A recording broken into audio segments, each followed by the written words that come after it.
You can only keep one of these 5 TV shows. And I'll read them off in the order in which Variety ranked them. Okay. So at number 5, we have Breaking Bad. Okay, great show. Number 4, we have The Simpsons. Okay. Number 3, The Sopranos. Okay. Number 2, Mad Men. Yeah. And number 1, I Love Lucy. And while you guys think about that, I want to encourage all of you out there to join us at our home base, loudanddrunk.com. You can catch up on the podcast, purchase some cool merch, and harangue Moses. You know, because he deserves it. He needs it. Come talk to me. It'll be fun. And you could do that via our contact page. So bookmark loudanddrunk.com.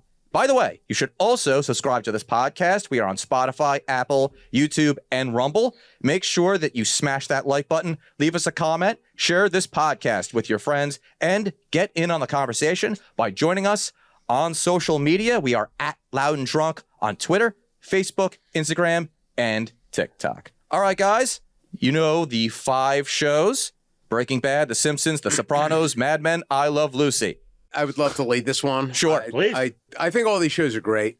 I'm going to come right out of the gate and say that I Love Lucy is one of the greatest shows that's ever been made. Variety had it number 1, the greatest TV show ever. I honestly kind of agree with that. I could, Yeah. I can agree with, like, there's other shows that I would debate it I with, think it's the but greatest show ever made. it is a pretty great show. Yeah. I think every part of it is beautiful. And what are we doing? Keeping one? You can Just only keeping one? keep one. I mean, for me, that's going to be 5. it. I want to talk about these other shows, though. I will say we should. We never really watched Mad Men a lot. I have watched Mad Men. I watched the first couple seasons. I heard that the last seasons, like the last 2 seasons or so of that show, are not up to par. Yeah. This would be like, I don't know. This is like the bottom rung show, in my opinion.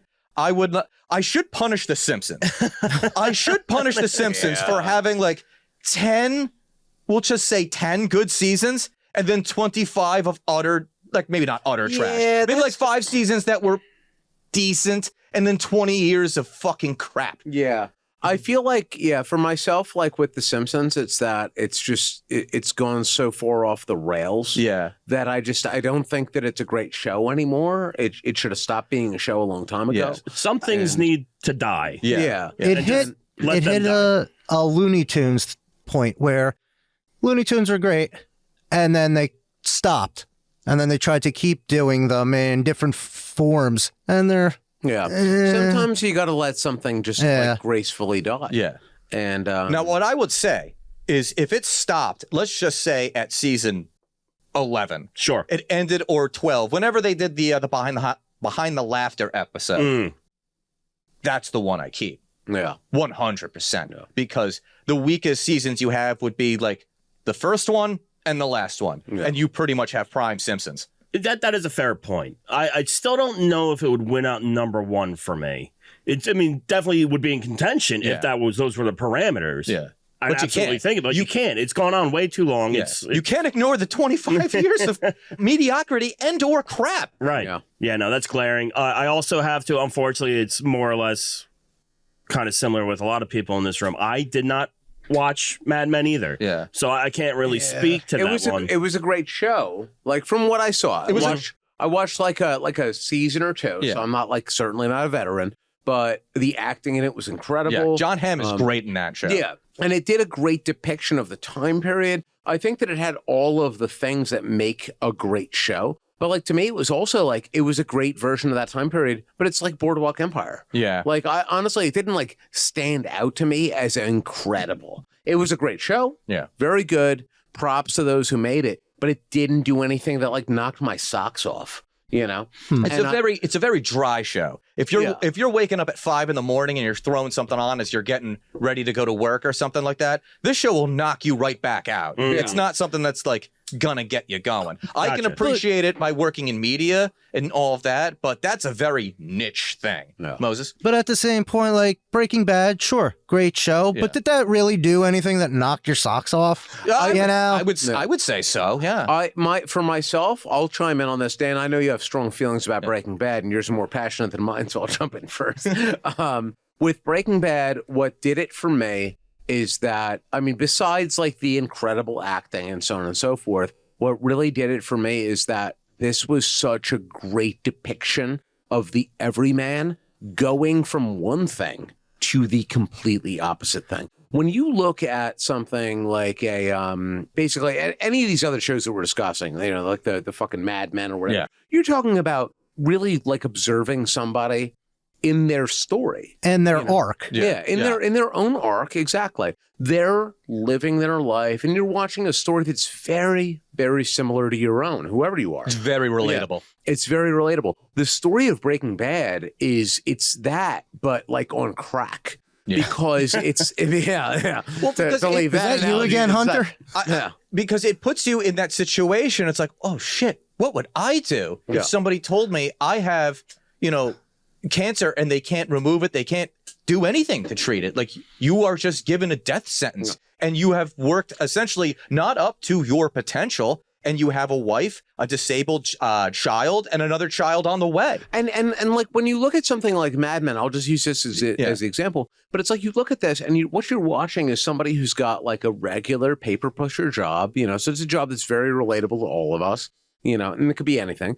And then it changes over time and what have you. But ultimately, this person is still the same guy, right? All of these characters are the same people. When you watch Breaking Bad, you're literally watching somebody go from being a fucking teacher to being a fucking leader of a cartel. Yeah. It's an insane story, and yet they do it well. It's done so well. Like, you're familiar with comic books, so you would know like The Killing Joke, right? Yeah. And the whole thesis of The Killing Joke is all it takes is one bad day. Yeah. And it's very much in this same vein. All it takes for Bryan Cranston's Heisenberg, Walter White, is one bad day for him to start going down this path. You launch this, and that's what makes that story, which is, it's on the one hand, and this is what makes it great, in my opinion. I think that it's relatable, and yet you're also watching the story of someone just like you, whoever you are in America, some random fucking, white dude, whatever. You watch this person transition from being you to being the leader of a fucking cartel. And that's an incredible fucking story. It's an incredible story, too, because it should be something where you look inside yourself and it's like, am I capable of that level of evil? Could I jump from being this harmless, being essentially emasculated by your wife on a daily basis to killing 9 inmates in prison in the course of like under 10 minutes? Yeah, exactly. Yeah. And that's what I find so palpable and so thrilling about that. It's this story of like how, basically it's like it's this imaginary fantasy kind of scenario where it's like, wow, what if? And that I don't see in shows like Mad Men and what have you. I think that's very interesting, but that's a very normal, believable story. It's like, oh, I'm already a successful person in this field. And then these are my dramas and my traumas and so on and so forth. But I think that Mad Men is more about the setting than Mad Men's about the story that happens there. Right? But the setting is a big character where the setting, it doesn't matter if it's in Arizona or New Mexico or, it could be in New Jersey. And Walter White is still making meth, and like he's still going through all of these things. Yeah. You're right, because Mad Men is very much about the time period of being in like the 60s, and it's the 50s, being on Madison Ave before JFK is assassinated, and it's just all about advertising and all that stuff. It goes down this weird John Hamm's character isn't actually who he is route, so it gets convoluted in that aspect. Yeah, it's a whole because he was in. So I guess World War II? Yeah. And so he comes back, and it's just like, it's pretty much a plot line from The Simpsons. Yeah. Because he's like, essentially, he's Armin Tamzarian. Yeah. Oh. Yeah. So it's like, it's meant to, that aspect of it, I feel like is meant to address the general trauma of the time period, which is, I do find so interesting, where it's like, you came back from World War II. And so did everybody else. Yeah. But we're not going to talk about it. That's just like a secret. that World War II happened. And also, because I've talked about this with you as well, it does a good job of capturing that sort of a feeling of the 50s and 60s where like all the guys are just doing the backroom deals or smoking. They're making very unprofessional remarks around the women, and the women really can't fucking say anything. Yeah, it was all smacking on the ass. I will say this regarding Mad Men, the aesthetic that they reproduced in that is fucking baller. Yeah. It's so fucking good. It's a very well done show. I just don't know. You feel like you're back. Yeah. I really don't know if I would put that above Breaking Bad, though. No, I would have swapped those two. Like, I don't totally agree with that list, but we're focused on 3 shows right now. Can you give me the other 2? I forget. Sopranos were in there. Sopranos was number 3, and then we have I Love Lucy. I think I Love Lucy deserves the top, especially of those 5. Yeah. I'll talk about Sopranos. I only watched the first season or 2.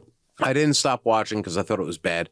I just kind of dropped off. I love it. I thought the show was really... I watched it many years later. Yeah. After everybody else watched it and blah, blah, blah.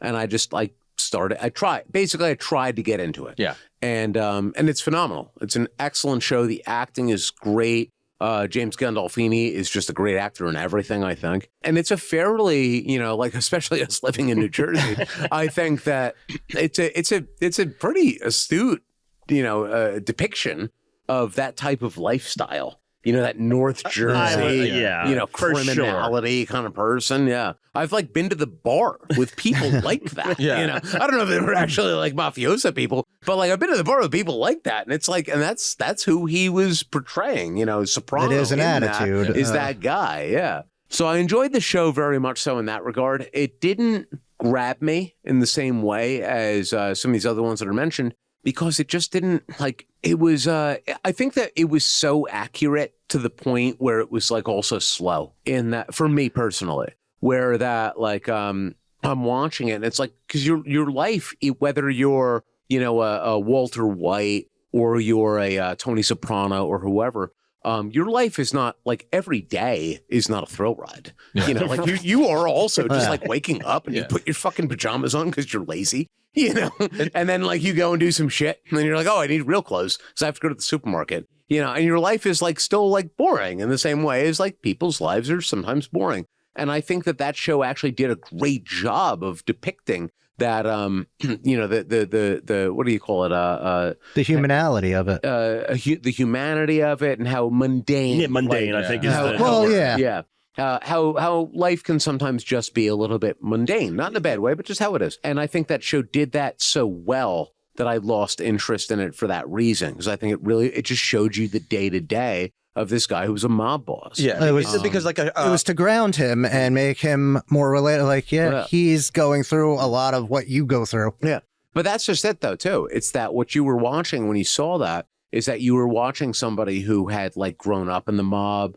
And he was like, doing this thing that was methodical and real, Whereas when you watch a Breaking Bad, you're watching somebody who is manically trying to make billions of dollars. So like his life doesn't stop, So you're watching that and every episode is thrilling because you're watching, basically a school teacher, like, will he get caught? He's running from crime scene to crime scene, trying to pretend like he's still a school teacher. Whereas when you watch Tony Soprano, this is a man who's deliberately not running from anything. He's just trying to pretend like he is. He's basically trying to pretend he's a school teacher. But meanwhile, he's running, a multi-billion-dollar enterprise.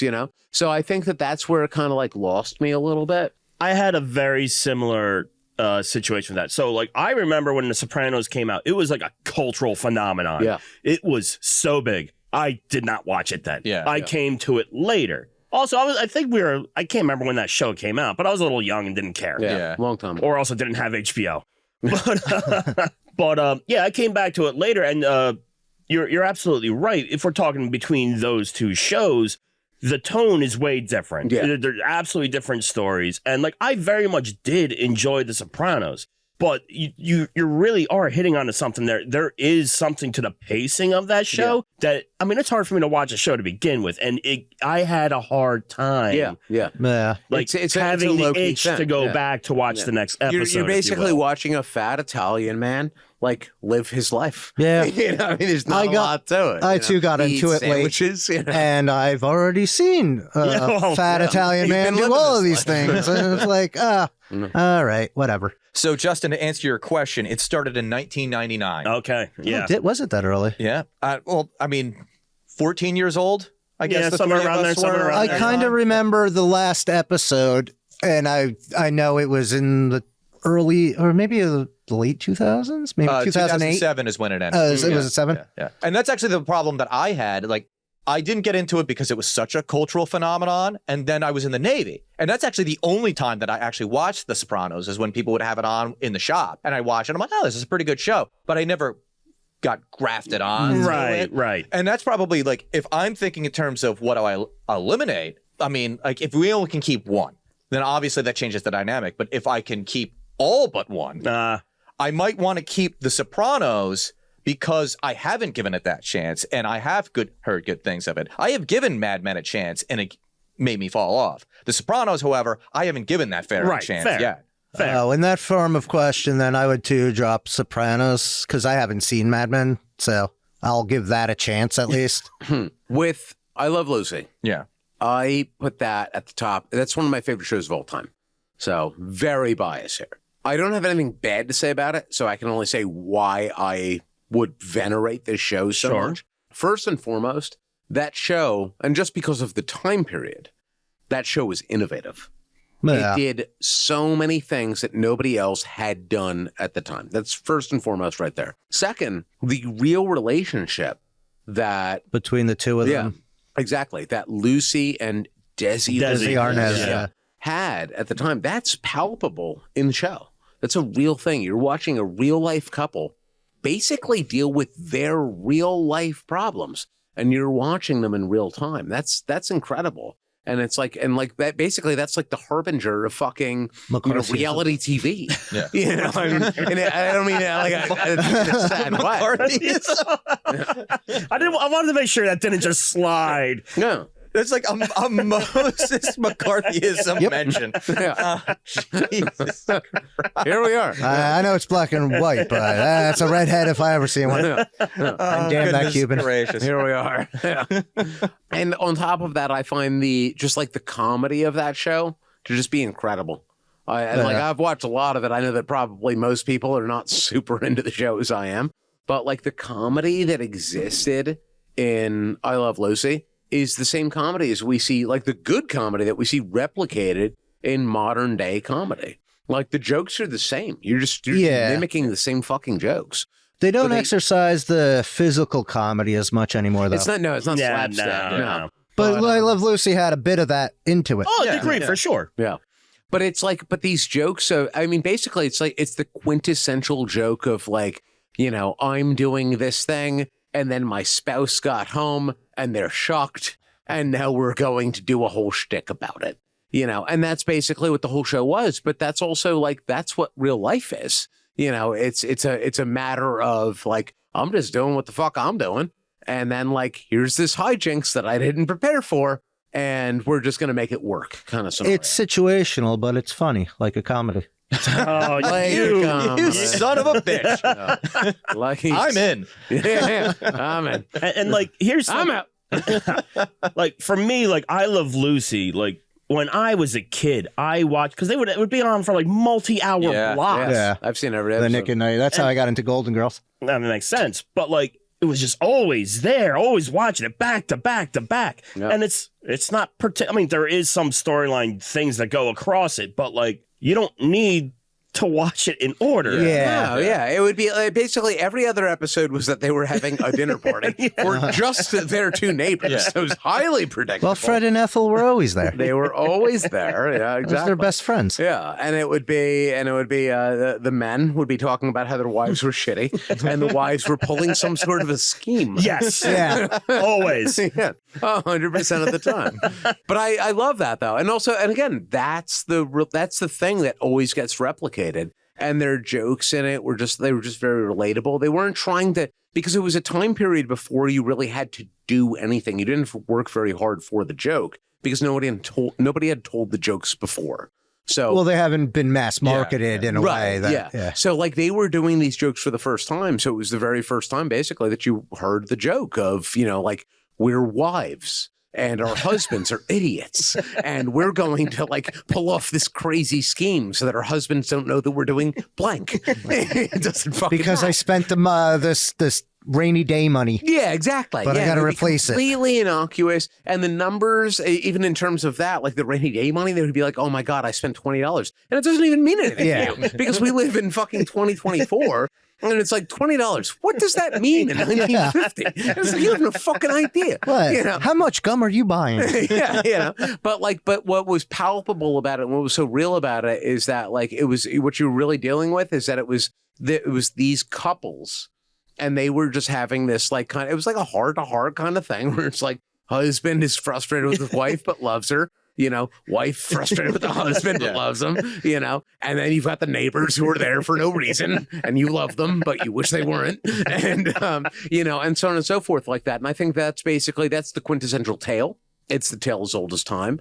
And they didn't do anything because of the time period, because they were doing it for the first time. They didn't need to be extravagant about it. Instead, what you were getting was like a really like raw version of that type of comedy. And that's why it's still relatable to this day. And it's just very basic, and that's what I love about it. I feel like that's like the basicness of it is what makes it stand the test of time. Whereas you've got sitcoms, which is really what that was. Yeah, it was like the beginning of the sitcom. Yeah, you've got the initiation of the sitcom. When you've got a modern day sitcom, they become much more dated over time. They're that'll happen because they're steeped in other things. But because that I Love Lucy was just so raw, it's quintessential. It's true for everybody. Well, it touches on a root that all, like in that instance, relationships have, where there's always a misunderstanding and that's all that it was. Something, yeah. It wasn't about what was happening at the time. It was about how these two people were miscommunicating,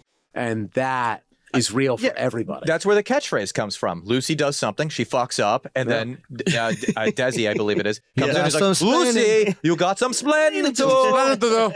Well, also, how indicative of the times. Another Quaalude should be back in a moment. It was actually pretty funny too, because one of my favorite sitcoms is Married with Children. And so there was an episode where they're like, scrolling through the TV, and it's like, oh, look, Al, I love Lucy. And he's like, I hate Lucy. They should have deported that illegal immigrant and just renamed it Merton's World. Different times. Different times. But still in the same way, it was, what would you say, influenced by I Love Lucy. Oh, of course. Yeah. But like, obviously it was influenced by All in the Family. That was like the top influence of that show. But still, even All in the Family had some influence by I Love Lucy. Oh yeah, most definitely. Because I would kind of put All in the Family above it, just because I enjoy that humor. Yeah, and the sentiment of that time when that was coming out. It was just something that it was like, oh, this is funny. You can't do it now, but. Yeah, this is funny. How old are you? It's confusing sometimes. Yeah, so are we going to come around and like try to make our picks, or we got some more talking to do? So I mean, I think it was a consensus. I think we made a pretty good argument for all these shows. The one show that we really kind of glossed over, just said it was crap, at least in the latter years, was The Simpsons. Yeah. But honestly, The Simpsons was revolutionary as well. Like, obviously you had the Flintstones before it, but the Flintstones was more of a kid show. It was like, it had like... Oh, for sure. Because that was played at night. They advertised fucking Winston cigarettes too, yeah. I understand that, but it was like, there's no foul language. There wasn't anything that was like overly sexualized about it. Because Americans didn't want that. But also at the same time, I will acknowledge that was, I think I said this on the podcast before, the Flintstones was the first sitcom that had a wife and husband in the same bed together. That had not been done prior to that. Yeah. So, I mean... It was also the very first show that showed a white woman with a Neanderthal. Huh. Wow. That's a fact. Okay. So, I don't know if that's racist. I will walk back the kid show thing, because that was kind of a slip. It was really more of a family show. But it was an animated show. It was an animated primetime family show, which was not really heard of at the time. But The Simpsons took that and kind of created the adult animation craze. Because as soon as The Simpsons caught fire, you had all sorts of shows so networks could try to get into. Duckman, that was a great show, by the way. But you had The Critic. You had a whole bunch of things that The Simpsons made fun of at the time, like Family Dog and Capital Critters. And then eventually they started working on it, and you get South Park, and you get Family Guy. Yeah. You get some shows that actually had Archer. You had some shows that actually got some legs under it. You all right, now they created the whole thing of the animated show that goes on for way too goddamn long. So maybe that's a bad precedent. But before The Simpsons, no one thought an adult animated series was profitable because animation is for children. If you want to have an adult series, then it's got to be live action. It's got to be that more classical Thank you, Tracy Ullman. I agree with that. I will say I don't know much about that particular subject, but what I will say is, like, on a side note, I do find it so interesting that on the note of animation and how it's viewed as being something for children, that when you look at places like Japan, that animation is their primary source of proper media. And that in this country, we just fundamentally view it as something for children. I don't have any wisdom to drop on that. I just find it very interesting. I don't know if people assume that animation from Japan is for children. Well, no, I'm not saying that people think that animation from Japan is for children. What I'm saying is that Japan views animation as an adult media. Yeah. And that in this country, we kind of baseline look at it as for children. Whereas in Japan, you baseline look at animation as an art form. Yeah, it's an art. Exactly. The same way not that it isn't here, but it's treated there. But here, if you see animation, I'm kind of piggybacking on what you said.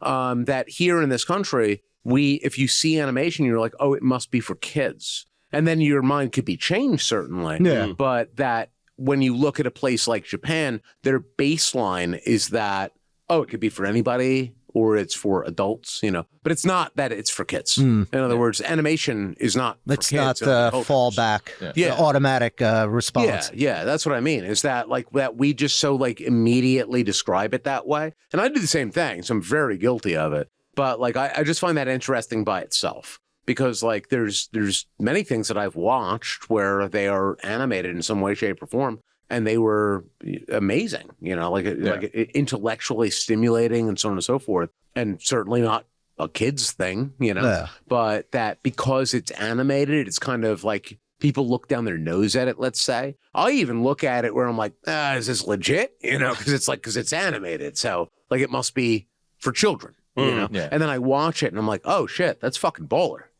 and made me think and so on and so forth.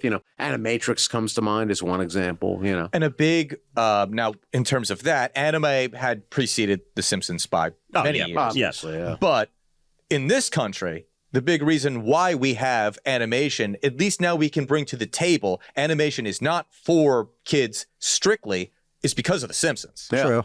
Because you had I remember being a kid when The Simpsons was hot. It was a cultural phenomenon. Absolutely, we talked about with The Sopranos.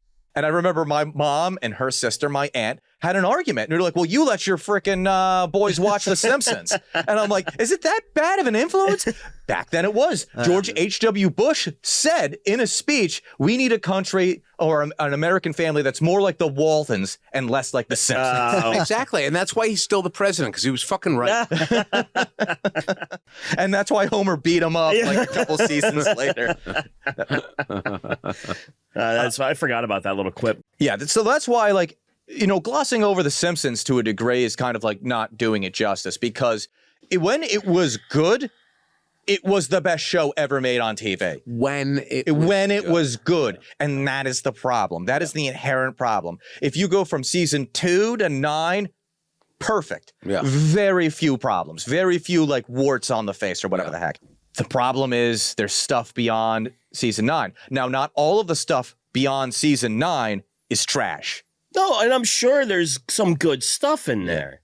It's just that I personally I kind of fell off once you got into seasons 12, 13, beyond. And I haven't probably seen an episode that's been made in the past. Sometimes you live long enough to see yourself become the villain. And the issue too is it became so popular that Matt Groening, the creator of the show, got split off. So he went to go make Futurama. Right. And Futurama is now in that same kind of boat where it's like it's canceled, comes back on, and it has this like artificially long runtime where now it's just like it's been on and off since what was it, like 2000? 1999? Yeah, one of the like Netflix or something was making the movies, or like funding them at the very least. Yeah, it was going. At least I know it was going straight to DVD. Yeah, and then now it's back on Hulu. I mean, not back on Hulu, but now it's on Hulu. So it The Simpsons in general created that wave of like now you can't escape it.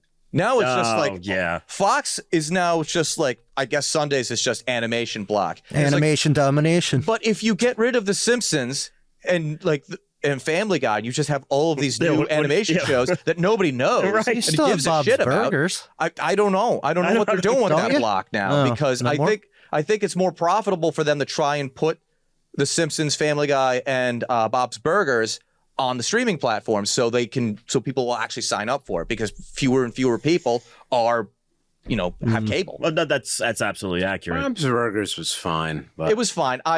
There's some great episodes of that. There's some funny stuff. Like, because they knock it out of the park when they do. Like, yeah, that show is fine. It's like I wouldn't put that. It's not great. It's not bad. It's like right in the middle and fine. Like I can watch a few episodes and laugh, and then I can watch a few episodes and be like, where were the jokes? But Family Guy's like that too. Yeah, Family Guy's a lot like, especially now. Speaking of a show that went on too long, I've actually gone back and watched some early Family Guy episodes, and I'm like, Jesus Christ, this show was so good when it was offensive. And yet at the same time, it's like you'll never beat the joke. Like I agree with that. It toned itself down when it tried to avoid the offensive quality. But the best jokes were never about that. Yeah. Because Peter Griffin, hurting his knee. They were just subtle. We all know that joke.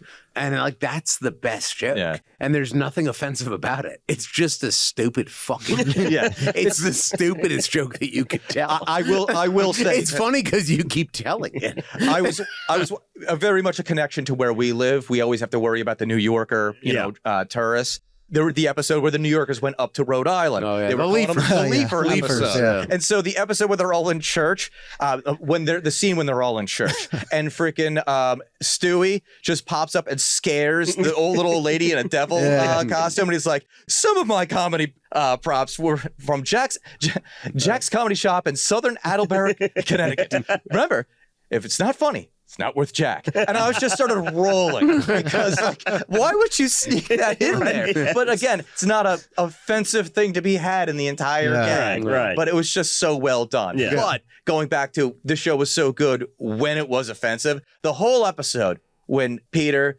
finds out that he's retarded. Absolutely. I know they had to cut out the musical bit because all they said is, he's retarded. He's retarded. They couldn't get away with that back then. So, listen, I just found out that I'm retarded. So, I love, he crashes the car. You might want to get yourself checked. Hello? Yeah. Hello? He crashes the car, and then there's the rowing team coming by. Stroke. Shut up. Would a retarded guy hire a drunken worker to drive a plow right through his living room to celebrate his high test scores? And Brian's like, maybe. Uh-oh. Plows right through, and the wasted driver's like, congratulations. It's the world that we live in. Yeah. And so, I know people say this a lot. We're like, oh, you can't do that anymore. You can't do that anymore. And to some degree, they're right. To some degree, they're fucking wrong. That particular episode, there would be problems. Yeah. There were problems back when then. it happened. Yeah. I have to agree. All right. So I think we've delayed this enough. Yeah. So for me, I think I'm still at where if we're keeping one. Right. I can't give up Breaking Bad. I think it's almost a perfect TV show. Yeah. The way that it starts, the way that it ends. There's How many bad episodes would you say are in Breaking Bad? Personally, I would say 0. 0. I think that every episode was great. Personally, The only episode I love the series. The only episode that I've ever caught wind of like the Breaking Bad fan base not liking is The Fly. And I'm like, are you insane? That episode is so tense. Yeah. Because it's him coming to grips, like he is losing it. He can't like not try to kill this fly. It's an episode. It's an episode that's about control. Yeah. You're exploring the nuances of someone's insanity.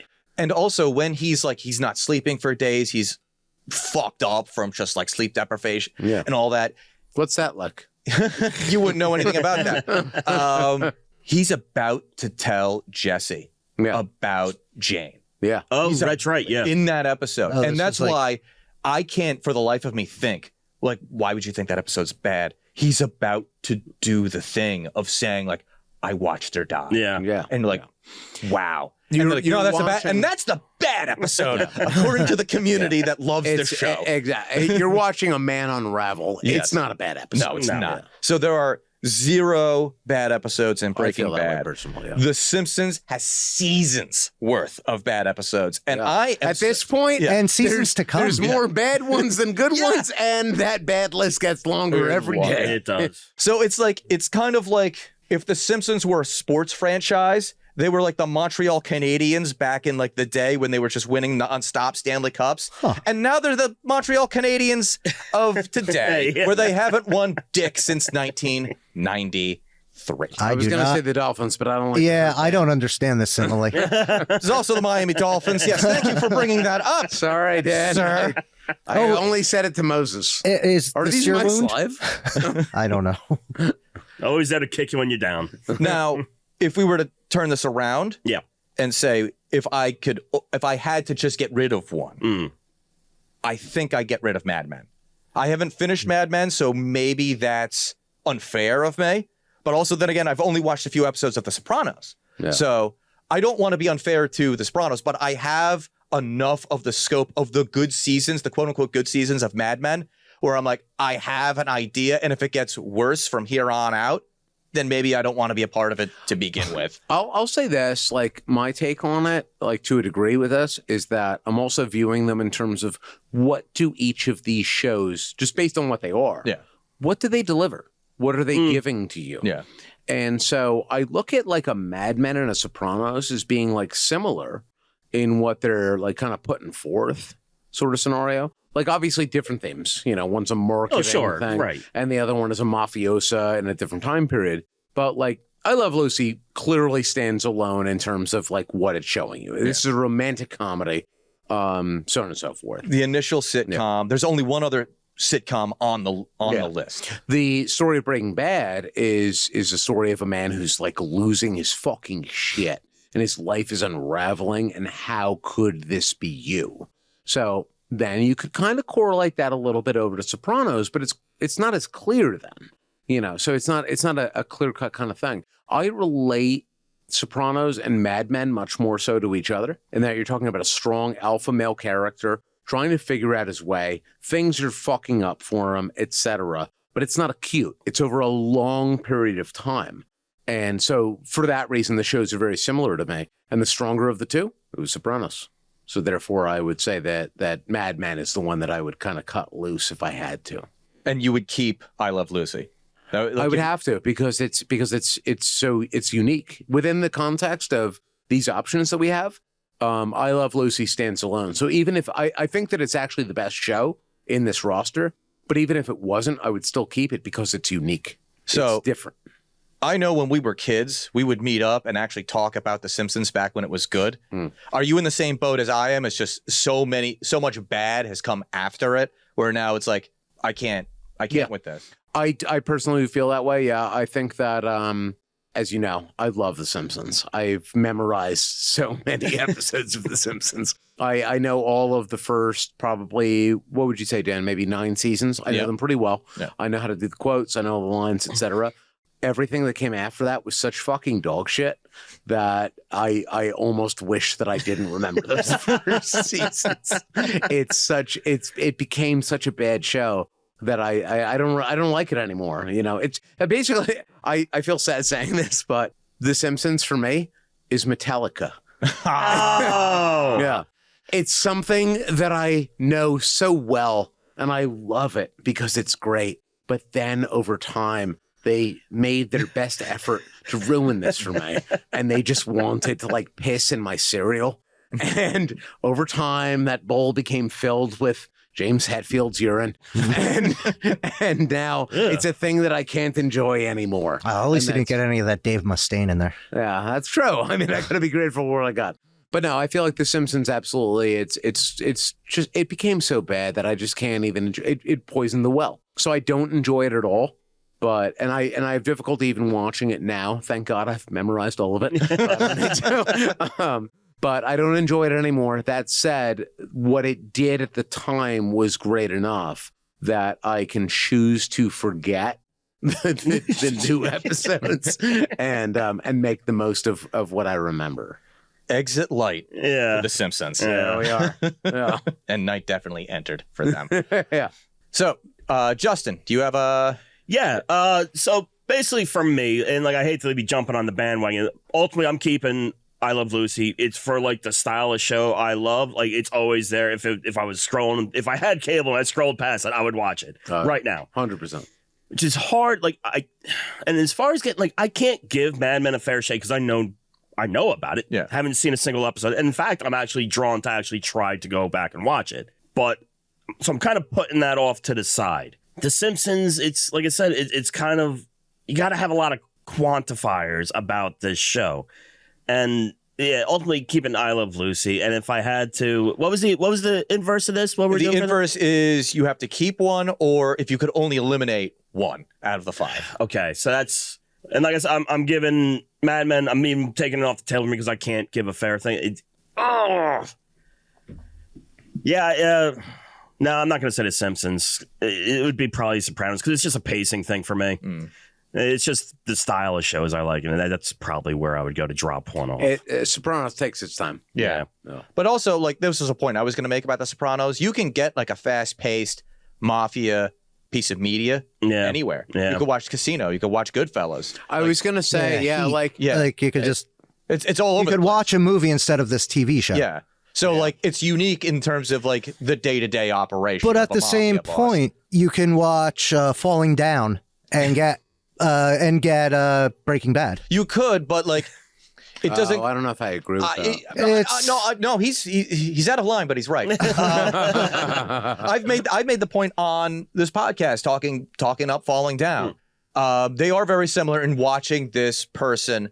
regular person break down and become something that they never thought they would ever become. The one key difference I would say is that Michael Douglas's character in Falling Down was, before we started the movie, a bad guy. Well, you also only have an hour and a half to flesh out this character, where Breaking Bad had, 8 seasons or something like that? But that's also the brilliance of that movie, is that we're fleshing out, that was like, you do it pretty quick and you get it. We thought this guy was a good guy, but turns out he wasn't. Right. That's the whole... That's kind of... I think that's actually where I would draw the difference there, is that when we're talking about something like the correlation between, Sopranos and any other mafioso movie, I agree that it's like they're the same. They're already bad people that in your mind, but that because story, because for example, this is something that I love about the movie, like Casino or Goodfellas. It takes time to show that. Whereas when you look at something like, I don't know, like with Mad Men, that doesn't take time. I've never seen Mad Men, so I can't really argue against you know what it, I'm saying, yeah. Or if you look at the other end of it, where it's like when you're dealing with the a scenario of like The Sopranos, I guess it's along the same vein, but I don't feel like it fundamentally changes. Mind you, I did not watch the entirety of the series, so if I'm wrong, then somebody will correct me. But what you're watching when you watch like Goodfellas is a trend, or you're at least observing your realization of how insane these people are. So let's not even say there's a transition happening, but it's that like Joe Pesci's character in Goodfellas. You open up and you're like, okay, he's a crazy guy. Cool. And then like it advances and you're like, oh shit, Like, this isn't like crazy, like, I'd love to have a beer with this guy. This is like crazy, like, I hope I never meet this man. But he's not the main character of that story, at least the way it's portrayed. Yeah. Well, of course, he's important. Like everybody, any background character is still important to. Yeah. He wasn't a background character. Well, I mean, he's, you know. Yeah, he was a main character. He was, no, that was the story of Henry Hill and how. He was totally a main character, though. He wasn't. We're getting into the weeds. Yeah, this is like we're gonna have a debate as to who was and was not a main character. I'm saying he was a main character. All right, so Moses, what do you got in terms of elimination of these 5 shows? To speak more on your point across over there, I don't know if you gave a name. No, I never gave a name. All right, then I don't care about it. I'm going by Hunter. All right, Hunter. Okay, Mr. Helmsley. Break it down. I'm fortunate in the fact that I've stopped watching Simpsons at a point, and I've never seen any of these new episodes that you talk. So there's a portion of The Simpsons in my mind that, no, all great. Yeah. But I also know they're still on, so I can't wholeheartedly believe that they're all great. But I would have to keep I Love Lucy, and if I'm getting rid of one, I'm getting rid of both Sopranos and Mad Men. Moses got time for 3 shows. Yeah. Wow. He was like, why stop at 1? Yeah. Right. Yeah. One thing that we actually didn't talk about, I know, like, Justin, did you finish Sopranos? I don't remember. I did eventually, yeah. So you would be able to speak more on this. The ending to The Sopranos was like meme-like in terms of how many people were displeased with it. Like, it just fades to black. It was all Christopher Nolan-ian. Yeah, it was just like it doesn't really answer any questions. No. That was my biggest fear in terms of like when Breaking Bad was still on. I was like, I really hope they stick the fucking landing with this show. But in that, there's supposed to be another Sopranos show. Of course, I don't know if there's still more money. I don't know if it's a prequel or if it. I don't know if they made it or if it was kind of like a There was movie, talk because about it had it. Gandolfini's son. Yeah, was, playing like I think maybe it was just a young Tony Soprano, Yes. and it was like about it was essentially Star Wars 1 through 3, episodes 1 through 3. Was it the Many Saints of Newark or something? Yeah, like something like that. Yeah. Yep, 100% right. I'm looking it up right now, and it's just like off the top of your head, you got it. It was made in 2021. Oh, it was made. Yeah. Okay. Yeah. You're only 3 years too Neat. late. I did not see that, nor did I even feel really called to see it. And I've heard like mixed things about it. But since Breaking then, Bad did that with I forget what it was called. El Camino. El Camino. Also, Better Call Saul. Oh, that was a true. really. Oh yeah, is that before or after? It's before, a little during, and after. It's okay. I would say that out of like a lot of shows, you can hit me with anything you want to say. Like, Frasier was a great spin-off of freaking Cheers. Better Call Saul is one I of love your disdain for that. Frasier isn't bad. But Beast. Better Call Saul is possibly the greatest spin-off ever made. It is so well done. It's really good, and I didn't want to watch it, but I when I began it, I was like, wow, I have been missing out. I'm gonna say Jeffersons, but all right. You're dating yourself. That's a fair point, though. I want to dial back a little bit, in the interest of future podcasts. Bada Bing, Gentlemen's Club. That actual strip club exists in North Jersey. I actually drove past it today. Is it called Bada Bings? No, it is not called Bada Bing. Of course, it fucking Why isn't called why wouldn't Bada they Bing. save that after the movie? Like I know they filmed It's it. called whatever, like strip club, but what is it? It's like fucking like snow muffins or some stupid fucking name. I would have went with. I would have kept the I don't know Bada what the Bing. fuck it's called. Just saying. Either way, we should go there. It's only about an hour from here. Yeah, that would be I know exactly what it is. Of course you do. I had lunch there. No one signed your death warrant while we're recording. Right, No, right. Like, we're totally not going. That's immoral. Yeah, it's a moral imperative. So before we close up shop, I was actually trying to think if I had to make a top 5 TV show, what I would do. And I was trying to like kind of stick with, you can't have The Simpsons and Family Guy on it because it's 2 adult animated shows in your top 5. And I actually don't think I could do it because I just watch so much. Like, I would like to have Married with Children on here. I would like to, but I also have It's Always Sunny. Well, I'm telling you, like, if I had to do that, I had to think on it long and hard, and it would be the most bizarre list. Yeah. Because it's coming from me and my weird taste in what I like to watch. That's true. I could tell you that when I did work on this to a degree, I had The Simpsons at 5. I would probably knock them down. Although Married with Children had a couple not great seasons, especially with like Dave Faustino was like 30, and then it's still living at home. Oh, that's Bud? Yeah. Bud. Wow. Yeah, I remember when he got to be like, he's like a 50-year-old man. It's like, okay, you're in high school, cool. Yeah, it's just, it's for the love of God, can we just, and then they would make the episodes more about him and Kelly. And like Christina Applegate's like a dime, but they missed the calling of that stepsister porn. That's really where you. Well, they weren't step siblings. Yeah. You just fake it. None of those people are step siblings. I'm talking about Bud and Kelly. What are you talking about? Bud and Kelly weren't step siblings. Stop it. But what I was able to do, I think this is a solid top 3. I don't know if I could fill out the whole top 5. Number 3, It's Always Sunny in Philadelphia. Yeah. For the length and the quality of how long it's been in terms of its longevity. It has been, oh my God, arguably the best sitcom ever made. Yeah, I would agree. Definitely put it in contention. Absolutely. Yeah. Absolutely. This is why I had to keep Breaking Bad. Number 2 is Breaking Bad. Yeah. And then number 1, and you guys are all gonna laugh. Oh boy. Magnum PI, not the remake, the one with Tom Selleck. I could get behind Magnum PI. No, he's gonna get behind you. I fucking love that show. It is equal parts like there's an episode where he's pretending to be like Indiana Jones because he was supposed to be Indiana Jones until he lost the part because he was on Magnum PI. Exactly right. And they gave it to freaking Harrison Ford instead. That's what Chippendale Rescue Rangers is based on. Oh yeah, Dale's outfit. Dale's outfit. Yeah, like Magnum. And Chip is dressed like Indiana Jones. Oh, is it Indiana Jones? I always thought it was just like, I couldn't remember that. Like, it wasn't Dick Tracy because he was all yellow, but I thought it was like someone of that. No, it was supposed to be Indiana Jones. It was supposed to be Indiana Jones. Okay. I don't think I knew that. But yeah, Magnum PI, it could be equal parts goofy, where it's just like, oh yeah, like the entire episode, it's the running gag of it's like, we're here to retrieve the lost art. Did you say lost art? No, lost art. Like the whole episode, it's like, where's MacGyver in this then? What the fuck is this episode? Meanwhile, this episode came, I think, after the episode where Magnum finds out that believes that his ex-wife and his daughter have been assassinated. And so he breaks onto a federal compound to assassinate the person who is with no evidence.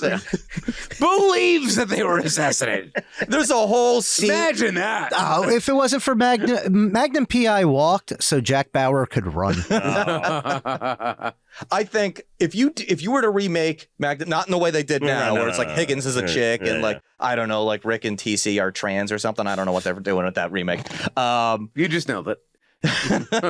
If you were to remake that show in any shape, way, or form, you do pretty much the same thing, but serialize it. Yeah. Don't give me these goofy episodes that are like, oh, let's keep it like, lighthearted because we just nailed it with this whole, he just committed multiple federal offenses to do this thing. It's different times. It's pre 9/11. You see that a lot in those shows too. Like was it the first episode? Oh, it is the first episode where both he and Robert Loggia are Robert Loggia's the bad guy in the two-parter. Billy. And they're in the airport bathroom and they're just like, you didn't come back for me, Magnum. It's just like, we tried. And it's just like, well. And he just pulls out a gun and shoots him, and then Magnum shoots him. It's like, how the hell were you able to get guns into the airport? What do you think they were doing at the urinal, Dan? Also, next time I go to, every time now that I go to an airport into the bathroom, I'm gonna do that. Well, that's a gun? No. Well, I do that anyway. You'll be Robert Loggia and I'll be Magnum. I'll bring my Hawaiian shirt. I have the matching. This is not the phone booth, Mr. Kent. You guys have any kind of thoughts in terms of what you might potentially have as a top 5, top 3, maybe just a top 1 show? I got All in the Family up in the top 5. It's just a funny fucking show. Just how fucking offensive and kind of regular it is. Yeah. Where it's like, it is offensive, but it also really isn't. I like the Jeffersons. The Jeffersons? Jeffersons. I found it it's just fun. It was the same, but with an all black cast. Well, mostly exactly, black cast. I really like the time period of like when like more or less like black comedy took over. Yeah. Sanford and Son. Yeah, Sanford and Son. Yeah, exactly. That was a very particular time period because obviously black people weren't able to do shit before that. And then all of a sudden they were allowed to. And it dominated everything for a minute because everybody was interested in it just because it was different. And I enjoy that time period. So yeah, like I've got a warm spot in my heart for like the Sanford and Good Son, Times. Jeffersons. Good Times is honestly, thank you. Good Times is one of my favorite shows of all time. Which is weird because it's so sad. It is when you actually look at what the fuck we're talking about. It's so very depressing. sad. There's a whole episode where Jay Leno is like he has AIDS. Yeah, yes, correct. Every episode is if anyone deserved it. It's like debilitating. It's like you're like watching it and they're just like the episode ends and they're just like, hey, are we gonna be okay? And they're like, no, we're probably gonna lose the apartment. Good times, you know. And it's like, God damn, that's fucked up. That said, I really enjoy that show. I thought that it was very real. Mm-hmm. And obviously a lot of sitcoms that came after that, like in the 90s, like basically, I guess what you call like white sitcoms or whatever. They're just meant to be like fun and make you feel good. Yeah. But they tackle kind of issues. They kind of tackle those issues, but they always have a happy ending. Yeah. And the 1970s ones, and this is why I emphasize the black part of it, it's that they tended sometimes to have sad endings. And not that I like seek that out, because that's obviously very depressing, but I think that's also like real sometimes. You know, it's that the endings were sad because sometimes in life, you know, endings are not always, fucking butter and gravy, you know? So I enjoy those things for that reason. Also, I like Cheers. Stupid show. Huh. I like Cheers too. Yeah, I never got into Cheers. Yeah, stupid show. But I enjoy it. I don't like Frasier. It's a dog. I got more into Frasier. It's a dog-eat-dog world, and I'm wearing bacon pants. Yeah, here we are. Milk bone underwear. There it is. Yeah. Justin, sir. Norm. I will not expose myself for the horrible shit that I like to watch. So, no, you guys all had beautiful points, and I will not sully those. And here we are. Here we are. I also do love SVU. That's right. That's so terrific.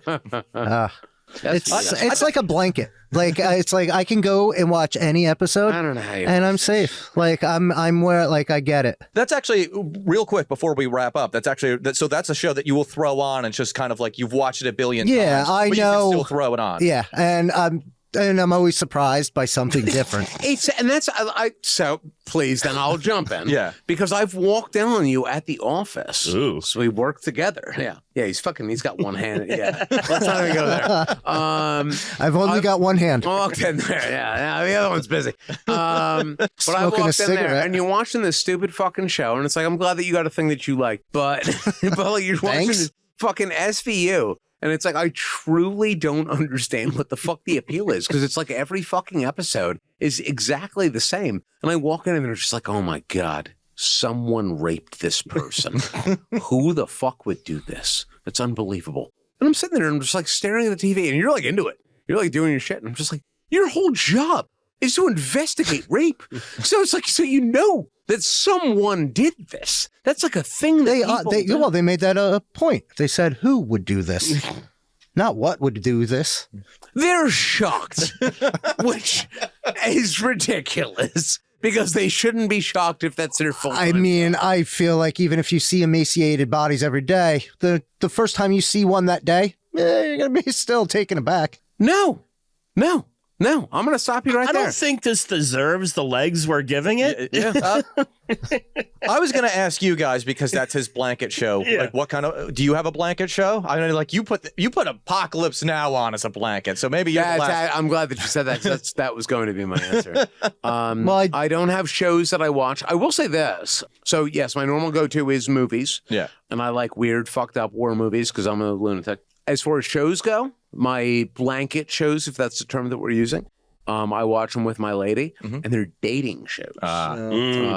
She does not force this upon me. As a matter of fact, I feel like I introduced her to it. Yeah, I think you're the proponent in this. I think I was a proponent. I like to watch these, and I was introduced to this. I didn't find it on my own, but they're these like I forget what they're called, but it's like a dating show where it's like you're all thrown on an island or some bullshit like that. The quintessential dating show. And I like to watch those as my blanket because what you're really watching is how much better you are than somebody else. That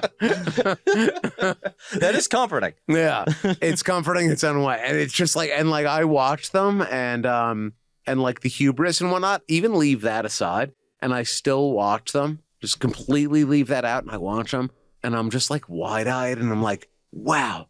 What the fuck is happening? It's just like, it's mind blowing because you're just watching like people who were doing things that you didn't think anybody would ever do. You've never met anybody like this in your life. And it's quite fascinating in that regard. And it's the same thing as when I watch a Vietnam movie where it's like, wow, imagine being trapped there in the middle of some sort of a civil war and maybe my legs and arms will be blown off at some random point. Or I could be randomly dating this person somewhere in the tropics, and I wish that my arms and legs were blown off. I do have a comfort show, and it's very niche, and very few people probably ever watched it. It's called Time Team.